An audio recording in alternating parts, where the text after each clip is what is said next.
Bismillahirrahmanirrahim. Alhamdulillahirabbil alamin wassalatu wassalamu ala asyrafil mursalin sayyidina Maulana Muhammadin wa ala alihi washabihi ajmain, amma ba'du. Para pendengar dan penggemar radio yang kami hormati,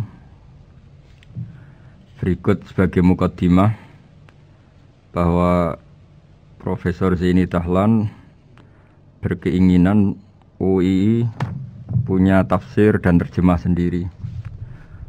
Lewat proses yang panjang dan melibatkan tim, diantaranya saya, terbitlah tafsir versi UII juga terjemah versi UII. Di antara ciri khas terjemahan UII adalah bahwa bahasa Arab yang tentu mengandung kesusastraan Arab, balaghah, kemudian ditransfer untuk pembaca Indonesia, sehingga di antara ciri khas terjemahan UII adalah dengan rasa Indonesia dan tentu tidak merubah makna. Berikut beberapa kutipan yang perlu pemirsa atau pendengar tahu. Al-Quran adalah satu kitab suci yang diturunkan kepada Nabi besar Muhammad SAW. Dan di antara ciri Al-Quran adalah menjelaskan kebenaran secara jelas, secara gamblang. Sebagaimana firman Allah bahwa Rasul adalah Rasulun minallah yatlu suhufam mutahharah. Rasulullah diutus oleh Allah SWT ketika penduduk Makkah sangat-sangat jauh dari kebenaran. Mereka adalah penyembah berhala yang dikira sebagai Tuhan, dan jumlahnya Tuhan-Tuhan itu banyak sekali. Suatu saat Rasulullah mendakwahkan bahwa Tuhan itu satu dan harus satu. Tapi kata mereka, kenapa Muhammad menjadikan Tuhan satu? Padahal urusan kita banyak, problem kita banyak. Harusnya Tuhan itu juga banyak. Ini yang diceritakan dalam surat Shad, aja'alal alihata ilaha wahida inna hadza lasyai'un ujam. Bagaimana mungkin urusan kita yang banyak, yang harusnya butuh Tuhan banyak, kemudian menjadi hanya Tuhan satu. Lalu Rasulullah dengan sabar, dengan telaten memberi penjelasan, dan ini yang disebut al-bayyinah, penjelasan yang sangat jelas, sangat gamblang, sangat rasional. Kata Rasulullah dalam sebuah hadis yang diriwayatkan dalam Musnad Ahmad, tagnya begini: orang-orang yang menyembah selain Allah itu ibarat kama sali rojulin istaro abdan min kholisi malih biwarikin au dhahabin faja'ala ya'malu. Mereka mau bekerja tapi wayu'ti ghullatahu ila ghairi sayyidi fa'ayyukum sarrohu ayyakuna abduhu kadzalik. Nabi lalu kemudian bikin analogi.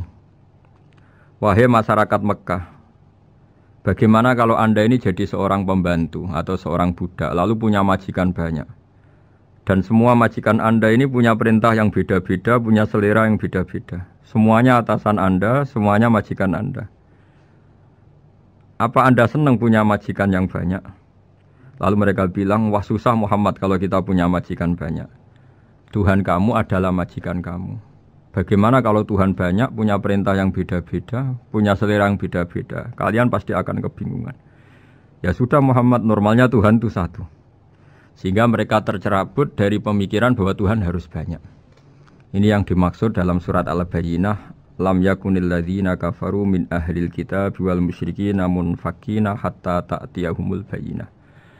Bahwa orang-orang kafir, baik kafir ahli kitab maupun kafir musyrik Mekah, mereka tidak pernah terlepas dari sifat kekafirannya, yaitu menuhankan banyak Tuhan, sampai datang sebuah bayinah. Bayinah itu argumentasi kebenaran yang begitu jelas. Setiap membawa kebenaran, argumentasinya meyakinkan. Itu siapa? Rasulun minallah yatlu suhufam mutahharah, yaitu Rasul yang membacakan lampiran-lampiran suci, yaitu Al-Quranul Karim. Dengan penjelasan analogi tadi, kemudian orang-orang Mekah sadar, susahnya kayak apa kalau Tuhan banyak, lalu perintahnya beda-beda, seleranya beda-beda, hukumnya beda-beda. Ini membingungkan. Akhirnya mereka ngakui bahwa pentingnya logika tauhid. Nah ini yang Rasulullah ini benar-benar berstatus bayinah. Kemudian analogi betapa buruknya kita saat menyembah selain Tuhan. Lalu Rasulullah mencontohkan sebagaimana yang saya kutip tadi dari Musnad Ahmad. Misalnya Anda punya pembantu atau zaman dulu budak. Anda beli dari harta kamu, dari uang kamu. Kemudian budak ini kerja. Yang ngasih makan kamu, yang fasilitasi kamu, toko milik kamu, semua milik kamu. Kemudian dia kerja dan hasil dari kerjanya dia dikasihkan ke orang lain. Kamu senang tidak punya budak yang seperti itu, kata Rasulullah. Wah, kita semua tidak senang Muhammad. Sama seperti itu. Kamu adalah bisa makan rezeki dari Allah. Kamu nempat di buminya Allah. Kamu minum dari air yang dibikin Allah. Kemudian Anda menyembah selain Allah. Itu aneh apa enggak? Menyembah zat yang tidak memberi rezeki kamu, yang tidak bikin bumi untuk kamu, yang tidak bikin langit untuk kamu, yang tidak bikin fasilitas air untuk kamu. Aneh enggak? Semenjak itu mereka berpikir betapa buruknya mereka menyembah berhala, menyembah arca, menyembah Yesus, menyembah macam-macam. Nah ini yang disebut Rasulullah adalah orang yang benar-benar bayinah. Ketika melontarkan kebenaran, benar-benar jelas sehingga diterima secara akal yang sehat. Karena semua akal yang sehat akan menerima agama ini disebut fitratallahi fatarna salihah. Bahwa agama ini agama fitrah. Orang yang normal, yang cara berpikir normal pasti menerima agama ini. Nah, UII dengan terjemahan ini dan dengan tafsir ini ingin memberi penjelasan simbol-simbol yang ada di beberapa surat. Di antara lagi yang di bab muamalat. Betapa Rasulullah itu punya logika yang benar-benar mudah diterima. Dulu orang Arab dalam bab muamalat jual beli biasa menjual kurma masih kecil, masih belum jelas jadi kurma yang baik apa enggak. Kalau istilah orang Jawa masih pentil ini. Kalau bahasa Arab qobla buduwi solahiha. Calon buahnya itu belum pasti jadi buah. Kemudian masih bunga, masih apa sudah dijual. Dengan transaksi asumsi harga andekan sudah jadi kurma. Kalau dalam Jawa mungkin jual mangga sebelum tua masih pentil, masih kecil. Lalu kata Rasulullah, kamu jangan melakukan itu. Kenapa ya Rasulullah, padahal kita butuh uang? Kata Nabi, ara'aitum in mana Allahu as-samra fa bima yastakhillu ahadukum mala akhi. Bagaimana kalau buah-buah yang masih kecil itu kemudian berguguran karena satu musim atau karena apa? Lalu kamu mendapat uang itu atas nama apa? Yang dikatakan tijaroh adalah muawadoh. Pembeli dapat barang, kamu dapat uang. Lalu kalau barang yang ada enggak menjadi buah yang baik, Anda menerima uang itu atas nama apa? Rasulullah secara haru, secara mengingatkan nurani kita dengan redaksi fabima yastahillu ahadukum mala akhi. Lalu kamu mendapat uang saudara kamu atas nama apa? Kalau atas nama buah, mereka belum mendapat buah. Akhirnya ada kesadaran bersama bahwa sebaiknya kita menjual sesuatu itu yang pembeli ya dapat barangnya, yaitu dalam konteks ini buah yang sudah layak dijual, kita dapat uangnya. Ini lagi-lagi Rasulullah al-Bayyinah sekali memberi penjelasan begitu jelas. Ketiga misalnya di bab jinayat, di bab hukum pidana. Rasulullah kalau bikin logika itu begitu jelas, mudah diterima. Misalnya begini, suatu saat Rasulullah bersabda, Al-qatil wal maktul finnar. Orang yang membunuh dan yang dibunuh sama-sama di neraka. Tentu dalam konteks saling bunuh yang dalam kezaliman. Lalu sahabat janggal. Ya Rasulullah, oke lah kalau pembunuh itu masuk neraka. Ini bagaimana mungkin yang dibunuh pun masuk neraka? Rasulullah dengan jelas, dengan bayinah, dengan hujjah, beliau menjawab, innahu kana harison ala qatli sahibihi. Sebetulnya yang terbunuh pun mentalnya pembunuh, karena dia sangat juga ingin membunuh saudaranya. Nasibnya saja yang menjadikan dia terbunuh. Akhirnya sahabat tahu, ya ternyata maktul dalam konteks duel adalah mentalnya qatil juga. Sehingga karena mentalnya qatil, dia tetap di neraka. Meskipun prakteknya dia menjadi maktul yang terbunuh. Nah ini yang dimaksud oleh Allah, bahwa Rasulullah ini bisa menghilangkan tradisi kemusyrikan, bisa menjungkir balikkan, menghancurkan kemusyrikan karena Rasulullah bisa menjelaskan secara detail hatta ta'tiyahumul bayyinah. Bayyinah adalah Rasulun minallah yatslu suhufam mutahharah. Jadi ini yang insya Allah sebagai kajian kita, bahwa kita butuh sekian penjelasan untuk mengenang dan membuktikan bahwa Rasulullah adalah benar-benar al-bayyinah. Dari sekian contoh tadi, pendengar bisa tahu betapa agama ini mudah diterima oleh akal. Sehingga di beberapa ayat disebut agama ini liqaumi ya'qilun, liqaumi yatafakkarun. Agama ini bagi kaum yang bisa berpikir, agama ini bagi kaum yang mau berangan-angan. Dulu untuk menghilangkan kemusyrikan dengan logika kafir Mekah bahwa urusan kita banyak, harus Tuhan banyak, itu panjang sekali. Di antaranya ada ayat yang spesifik tentang itu. Daraballahu mathalan rajulan fihi syuraka mutasyakisuna wa rajulan salamal lirrajul hal yastawiyani masalah. Allah membuat satu perumpamaan, yaitu di surat Daraballahu mathalan rajulan fihi syuraka, di surat Zumar ayat 29. Allah membuat satu perumpamaan, bagaimana andaikan Anda jadi seorang pembantu atau asisten, lalu Anda punya majikan banyak yang seleranya beda-beda. Kemudian dibanding misalnya Anda jadi pembantu dengan satu majikan yang akhlaknya baik, komitmennya baik. Anda milih mana? Lalu orang-orang kafir Mekah menjawab, Muhammad tentu kita milih punya majikan satu yang baik. Kalau majikannya banyak kita jadi repot. Lalu mereka kata Rasulullah, ya sudah kalau gitu Tuhan kamu satu saja, jangan banyak, kalau banyak jadi repot. Terus mereka baru tersadar bahwa menuhankan Tuhan banyak itu salah dan resikonya lebih banyak. Ini disebut munfakina hatta ta'tiyahumul bayyinah. Mereka orang-orang musyrik enggak mau tercerabut dari akar kemusyrikannya sampai datang al-bayyinah. Sebuah bukti kebenaran yang begitu jelas, begitu nyata. Siapa kebenaran itu? Rasulun minallah yatslu suhufam mutahharah, yaitu Rasulnya Allah yang membaca lampiran-lampiran suci. Lampiran-lampiran suci ini dalam bahasa Arab diikutkan wazan isim maf'ul disebut mushaf.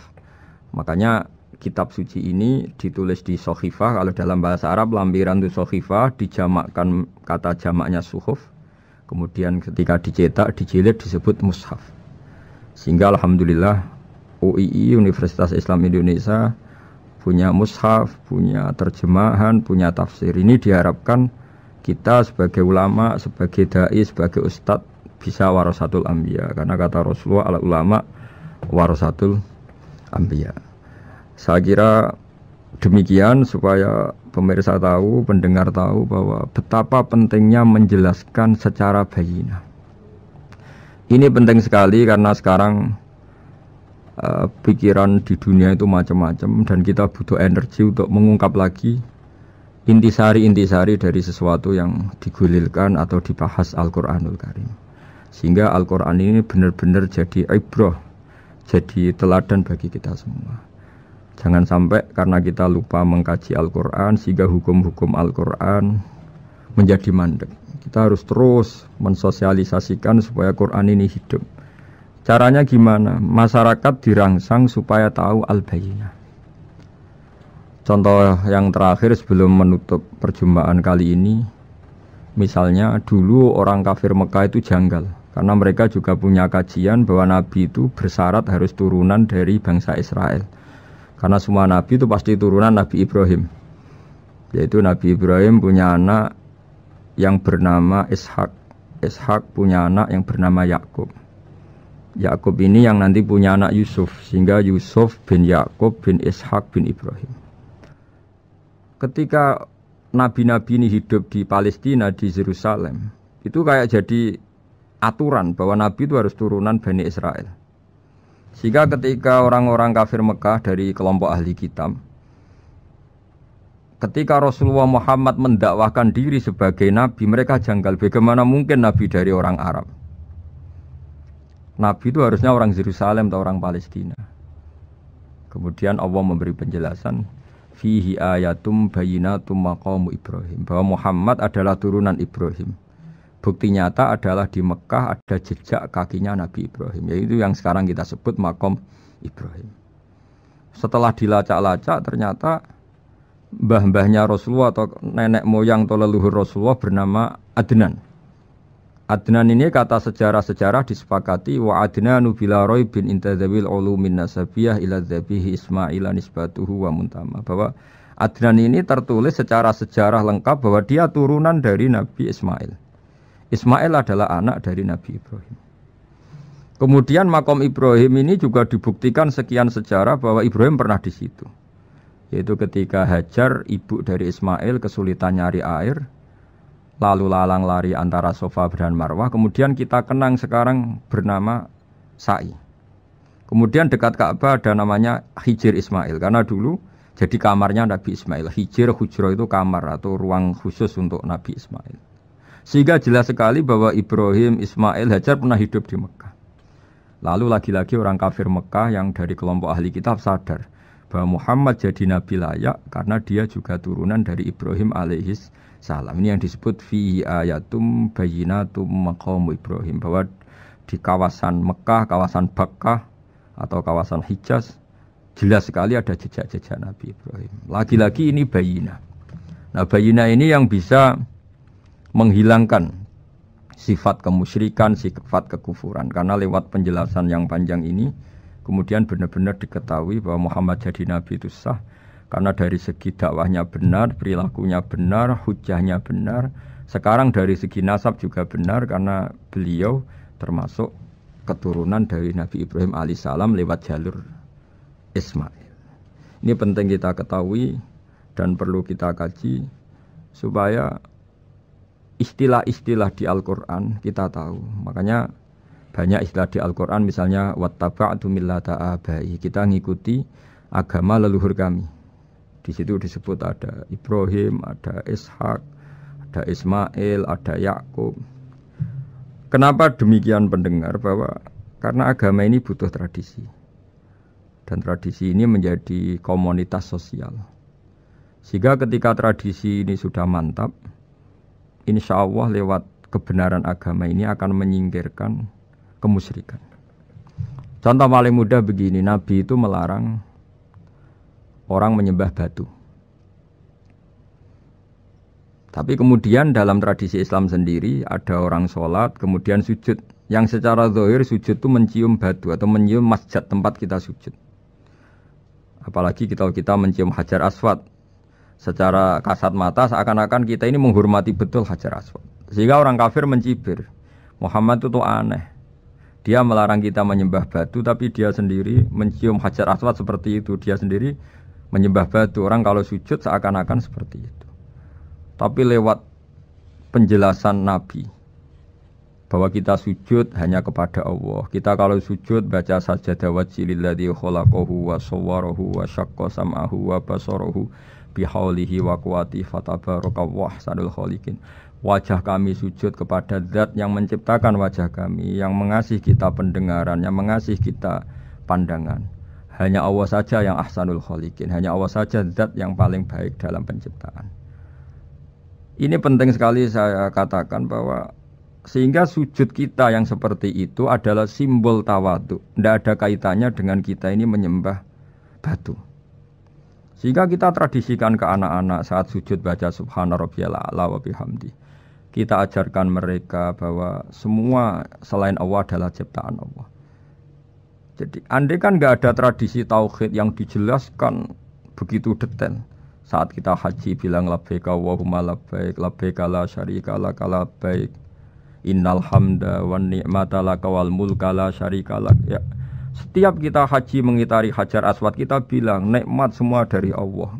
Enggak ada syarik bagi Allah, enggak ada mitra bagi Allah, enggak ada sekutu bagi Allah.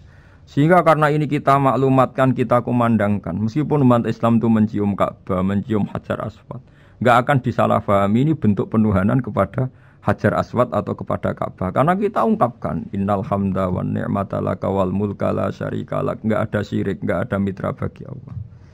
Sehingga dari sekian talbiyahnya Rasulullah kita tahu ini bentuk pemaklumatan tauhid. Bahwa tauhid harus dikumandangkan lewat kalimat-kalimat thayyibah, lewat pemikiran-pemikiran logika hujjah bahwa Tuhan pasti satu dan yang jadi Tuhan hanya Allah Subhanahu wa taala. Karena andekan ini tidak dikumandangkan, kemudian ada ritual yang secara lahir kasat mata nyium Hajar Aswad, nanti seperti tuduhannya orang kafir bahwa Islam itu aneh melarang menyembah batu, tapi nyatanya ada ritual mencium batu. Tapi sebab itu tidak menjadi aneh ketika Imam Bukhari termasuk rawi besar, termasuk hadis sahih yang meriwayatkan Sayyidina Umar atau Umar radhiyallahu anhu itu setiap mencium Hajar Aswad beliau berkomentar, saya tahu betul kamu hanya batu, la tadurru wa la tanfa, tidak memberi madarat, tidak memberi manfaat. Kalau saja saya tidak melihat Rasulullah mencium kamu, maka saya tidak mau mencium kamu. Dulu di era itu ada momentumnya. Kenapa sih Umar radhiyallahu anhu atau sahabat Umar susah-susah memberi penjelasan seperti itu? Karena dulu masih ada salah paham bahwa mencium batu itu identik dengan misalnya menuhankan batu atau mendewa-dewakan batu. Sehingga Umar berutuh memberi penjelasan. Sayyidina Umar memberi begitu penjelasan detail bahwa kamu hanya batu yang tidak mandoroti, tidak manfaati. Tapi secara tradisi sunnah Rasul kamu dicium, ya saya ikut mencium. Ini penting sekali penjelasan-penjelasan seperti ini, maklumat-maklumat seperti labbaik Allahumma labbaik, sehingga semua ritual Muslim tidak disangka atau tidak disalahfahami sebagai pemuja materi. Lagi-lagi penjelasan yang detail ini disebut al-bayyinah, Rasulun minallah yatslu suhufam mutahharah. Kemudian ayat berikutnya disebut fiha kutubun qayyimah, bahwa dalam kitab suci Al-Qur'an itu banyak aturan-aturan atau catatan-catatan yang begitu lurus, begitu benar. Nah, tentu karena kita ini orang Indonesia yang kalau mengakses langsung bahasa Arab mungkin kita masalah, sehingga alhamdulillah Universitas Islam Indonesia menerbitkan seri terjemah juga seri tafsir, dan sekarang dibantu lewat acara ini kita berusaha atau membantu para pendengar untuk lebih memahami lebih jauh. Saya kira demikian.